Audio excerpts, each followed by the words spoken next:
How did you come about this story, and what was your first reaction when you heard it? First reaction was when I read it was like, how have I not heard this before?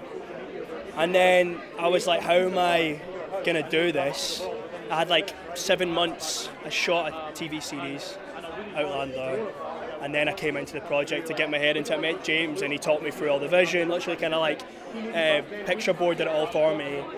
And I was like, yeah, he wants me to do this, it's actually happening. So it was just kind of fear, but you just have to go for it. And the boys have audacity and they're scared as well. Yeah. And sometimes the characters meet you where you're at. So I think Gavin had a lot of internal fear and he's doing it because of that. So I just had to kind of channel that, you know. Yeah.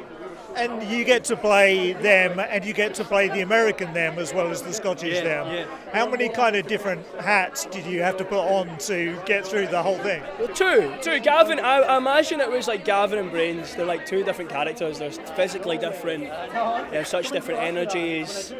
They're just different characters. So I approached them differently. Like I mapped Brains out and had to map Gavin out. So yeah, it was two hats really. It's a big arc to fill, and it was some challenge to try and do that.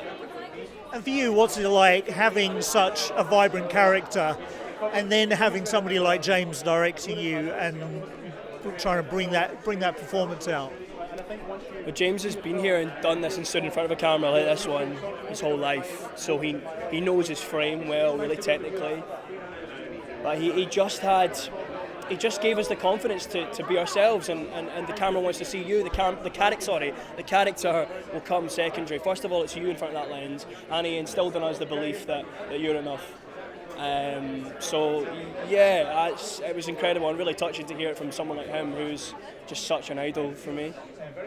And times have changed. We've got artists like Kneecap now who are doing hip hop in their regional voices. But even they come up against regional voices. That just means non-London. Well, and that's the thing, is it? That's what that means, though, isn't it? Regional. Often people say that just makes me laugh. Yeah. When you say regional, it's just people from not London. But that was the thing they came up against, is that, you know, to be in hip hop you needed to sound a certain way, and these guys sounded Scottish. Kneecap get flack because they don't sound like people expect them to. So is that challenge still there, or are we actually grown up and moved on a bit? I think so, but I think it's still our responsibility in Scottish culture to allow artists to talk in their own accent and not be. There's a phrase called riddy culture, which means like getting a red neck if you're a red face if you do something embarrassing, like embarrassed for someone else.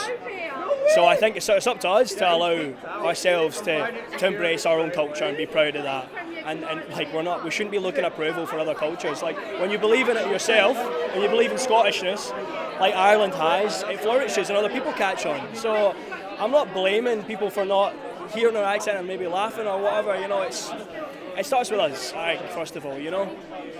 And are you hoping that people will be inspired by this film and by artists like Kneecap to go out and show off their art, and not be put off from coming forward? I'm seeing a lot more of that though. I'm seeing like Gaelic rap on my Instagram feed. I'm trying to, like, the Gaelic language is coming back in Scotland. It's something I feel passionate about embracing our heritage and our roots of that society, and our own language. We don't have that connection, and Ireland does. And I think there's something about that as well. We speak Scots as well. Scots is actually a different language, but still people to this day, like, they have generations it was beaten out of them, so we need to kind of get over that ourselves as a nation, and it's hard to believe in it, but I'd love to inspire other artists to do that if we can, if people see this story and are inspired and love the tunes. Absolutely, I hope so.